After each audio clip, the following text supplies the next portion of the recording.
Hi, welcome to Steve Chats Wrestling, hashtag SCW The Wrestling Channel here on YouTube.com. Thank you for choosing the channel and choosing the video. Make sure you subscribe right now. Leave any comments in the comment section, like and share the video as well. So which event was better, NXT Takeover Toronto or the Survivor Series? Well, I'm going to quickly go through both shows very quickly. I've already given a review on the Survivor Series, but quickly give my little take as well on NXT. I'll just touch on Survivor Series very quickly on the pluses and minuses, and then I'll tell you which I think was the better show.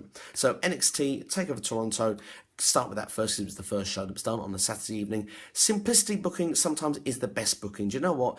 They don't do things wrong in NXT, and you know, it's very simple, but it was effective, and that's what I liked about the show. I got most of the predictions right, but I actually thought I was going to get the clean sweep until Samoa Joe snuck in at the end and took the victory from Nakamura, which was a shocking moment. It really was. Didn't see it coming. I'm sure many people didn't see it coming, and I think it's going to be very exciting because we're going to obviously get another match with these two down the line, but the storyline actually just feels like it's taken a different turn, and actually I thought myself that I'd had enough of it, and now I feel I want more of it. So in a weird way, they did the right thing with that match, and I look forward to see where it goes forward from there. I look at as well with the NXT Tag Team title, the change. I mean, DIY getting the payoff. The match was amazing, especially that third fall really was captivating, really gripped you in. Oscar as well. I mean, that heel turn seemed like it was happening there, didn't it, with Mickie James? Mickie James put in a good performance as well. There wasn't a bad match on the card. Authors Pain and TM61. I mean, that cage above the ring, some people would turn around and say, well, it's a bit weird. It's not been done for a long time in wrestling, and I think it was a simple thing to do, and it was effective, and I'm surprised WWE has not put that in place somewhere else before. Bobby Roode and Ty Dillinger, the perfect way to start off the night. Two Canadians, the crowd were right into it from the very get-go. I do hate when people say this is awesome before people have even touched each other, and it was a bit of an overstretch when people were shouting fight forever, but you know what? How over is Ty Dillinger? I mean, his 10 was over the whole of the two shows. WWE, listen out, Ty Dillinger, push that man because he actually could go places, and dear God, before he goes to the main roster, put him in the Royal Rumble next year. Number 10 entrant, number 10, Ty Dillinger, the perfect 10, needs to be in the Royal Rumble match this year at that number 10 spot because it would work, it would be over. If you did it when he's on the main roster, it wouldn't feel as special, so do it this year, make sure that happens. But, I mean, that match was good as well, so overall, as a card, NXT TakeOver for me was outstanding from start to finish, and sometimes I think back to basics is what WWE needs to do because sometimes they're so inconsistent with their booking, and I think they need to think outside the box all the time, that sometimes they just overdo it, and I think sometimes if we look at NXT, it just seems so simple, and it just thinks we're just going to do this, and we're going to do this, and we're going to do it, and it's just simply planted little things in here or there, but because it has the consistency, it works, and I think that is what makes NXT TakeOver work so well. And for me, really, NXT TakeOvers this year, you look at Dallas, you look at Brooklyn, now you look at Toronto, another spectacular show, and I'm going to give this show 8 out of 10 because I think it was a really, really good show. I really enjoyed it, and I was invested from start to finish for the whole show.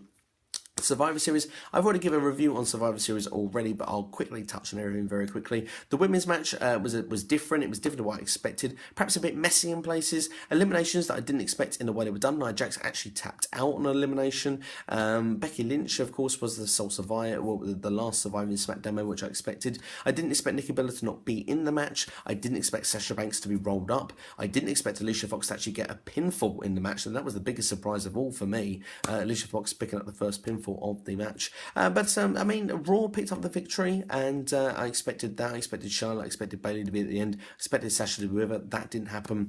The attack after the match, yeah, it kind of elevates storylines going forward. I just feel that Raw looked too strong, and it continued throughout the pay-per-view. I mean, we look at the cruiserweights, Baron Corbin costing and ruining that cruiserweight title match with the Brian Kendrick and Kalisto. I did enjoy the match up to that point. The Spanish Fly was awesome. I really enjoyed that. But of course, the Cruiserweight division doesn't come to SmackDown. You had the opportunity to do it right, and WWE, you messed that up. I'm sorry to say, but you have messed that up because now the Cruiserweights are going to be everywhere. I guess we're going to get probably the one match on Raw, and then the rest of them are going to be just always with the SmackDown brand, and then when they need to bring one or two to Raw, they do. I suppose that's the way they're going to be doing it going forward, but for me, I'd have brought the Cruiserweights to SmackDown. It made a lot more sense to do it, and personally, I'm a bit disappointed that they didn't go through with it. As for the Intercontinental title match, of course, yeah, the Miz, okay, he picked up the victory. Marie's helping once again, establishing the character very well. Looks like the Intercontinental title was going to continue with The Miz and Dolph Ziggler going forward at TLC. Sami Zayn not defecting. It's a bit of a shame. But those two matches, like I said in the previous video, it's kind of like you sort yourself a night out and then last minute your mate phones you up and says you're not getting it. You think you're going to get a title change to a different brand, you're going to get the Cruiserweights on SmackDown. Instead, they just tease it. You think you got it and then they take it away from you. It's just unfortunate, it's just the way it worked.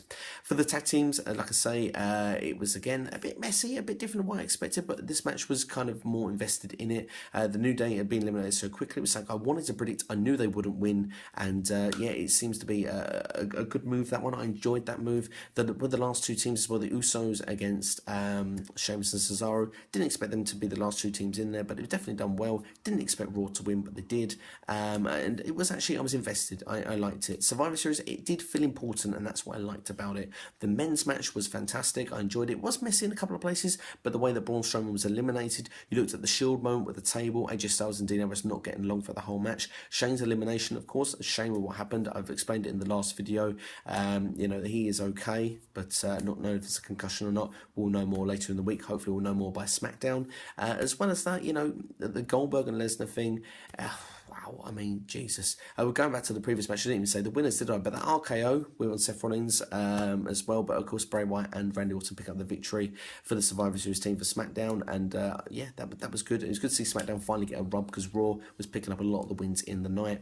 Going into Goldberg and Brock Lesnar, 1 minute, 28 seconds. Wow. You know, crazy. Didn't expect it. It's definitely a moment that you just look at and say, I've got to see Monday Night Raw, and I think it could be a bit of booking brilliance, but I just kind of still feel that maybe Brock Lesnar could have lost to somebody else. That's ending the streak, you know, ending John Cena as a main eventer, to then give it to a 49-year-old man.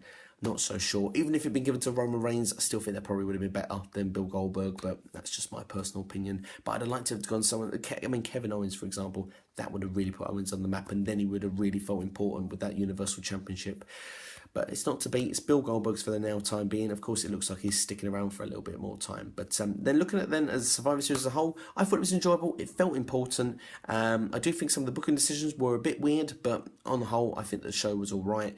I'm going to give that show a 7 out of 10. I think a 7 out of 10 because I did enjoy it, and I like the Survivor Series. It's been close to my heart, Survivor Series. You know, from a child growing up. So for me, I like this event. So I'm pretty pleased with it. But I think NXT by ease was the better show of the two. What did you think? Let me know your feelings in the comments below. I just think that the simplistic booking, back to basics, they just put things, plant little seeds in different places, and you just see it grow in front of you. And I think NXT, it really is something that's so special that WWE could learn from. Does WWE need to actually break the pay-per-view mold a little bit? Does WWE need to, you know, break the shows down the way NXT does and not see people on a weekly basis? But of course the shows are a lot longer, so you need bigger rosters. So I suppose this is perhaps why it happens.